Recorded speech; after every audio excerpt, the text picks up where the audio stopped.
बहुत इस समय खतरनाक ये दोस्ती चल रही है। जो मोबाइल और बच्चों की जो हालत है, मतलब चिंतनीय है। जैसे छोटे से पौधे में दीपक लग जाए तो उसकी शान की हालत क्या होगी? पूरी खेती बर्बाद हो जाएगी। अब सत्संग नहीं मिलेगा, शास्त्र स्वाध्याय नहीं होगा, तो अध्यात्म का पता नहीं, तो फिर पता वही है टीवी और मोबाइल और गलत बच्चों का संग। इससे हमारी जो नवीन पीढ़ी है, इसे वासना की ऐसी दीमक लग चुकी है कि कैसे देशभक्ति करेंगे, कैसे माता पिता की भक्ति करेंगे, कैसे भगवान की भक्ति करेंगे। अगर ये जीवन में नहीं तो फिर पशु और मनुष्य में अंतर क्या रह गया? मुर्दा आदमी है वो, जो भगवत विमुख आचरण है, वो मुर्दा आदमी।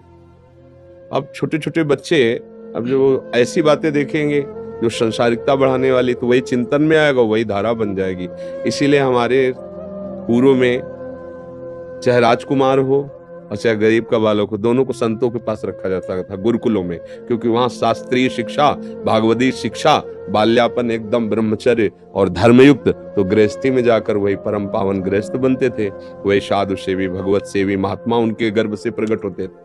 अब देखो, अगर सही मार्ग में चलना है तो भगवान के सिवा कोई हमारा मित्र नहीं है, ये तो मानना पड़ेगा। तुम्हें भक्ति में सपोर्ट दे सके पूरे संसार में केवल भगवान या भगवान के स्वरूप भक्तजन। तुम्हार सेवक असुरारी, इसके सिवा आपको कोई सपोर्ट दे, मुझे ऐसा लगता है कि नहीं। आज हमारी दुर्दशा हो रही है, हमारे समाज की, हमारी जो नवीन पीढ़ी है, छोटे छोटे बच्चे गलत आचरणों में उतर रहे हैं। मदिरा पान आदि उसको कोई दोष ही नहीं मान रहे, मनोरंजन समझ रहे हैं। व्यसन और भी नशा, ड्रग्स है और धुआं वाला वो क्या चिलम विलम, ये सब गांजा, ये सब ऐसे गंदी आदतें स्कूल में बच्चों की पढ़ रहे हैं। अब बोलो क्या इनकी जिंदगी होगी? आज का समय नहीं रह गया। जो ज्यादा गलती बढ़ रही है ना, गंदी बातें बढ़ रही है ना, उसका स्वतंत्रता ही दोषी है। हम समझ रहे हैं कि हम माता पिता गुरुजनों की आज्ञा का उल्लंघन करके मनमानी स्वतंत्रता में आनंद ले लेंगे। नहीं, ये गुलामी है, मन की गुलामी है, इंद्रियों की गुलामी। जो गुरुजनों की आज्ञा में परतंत्र रहता है, उस माया से वो स्वतंत्र हो जाता है।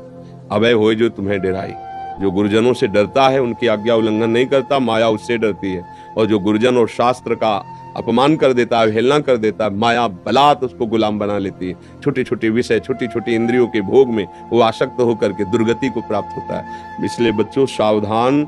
ये जो चला है, हम बार बार कहते गर्लफ्रेंड बॉयफ्रेंड, आज तक हमारी समझ में नहीं आया, हमारी समझ में तो नहीं आया।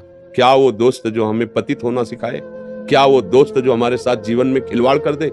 मतलब धर्म का कोई अस्तित्व नहीं, पवित्रता का कोई अस्तित्व नहीं, संयम का कोई अस्तित्व नहीं, हमारी दोस्ती है। भाई क्या ये दोस्ती है? और इसी का दुरुपयोग होता है, इसी का दुरुपयोग होता है कि छल करके एक दोस्त दूसरे की हत्या कर देता है, एक दोस्त दूसरे का पतन कर देता है। मुझे लगता है दोस्ती नहीं है, ये कलयुग की चाल है। बहुत संभल करके बच्चों और बच्चियों को रहना चाहिए। और हमारी बात समझ में आए तो आवे, नहीं तो राधे राधे तो है ही है, देख लो।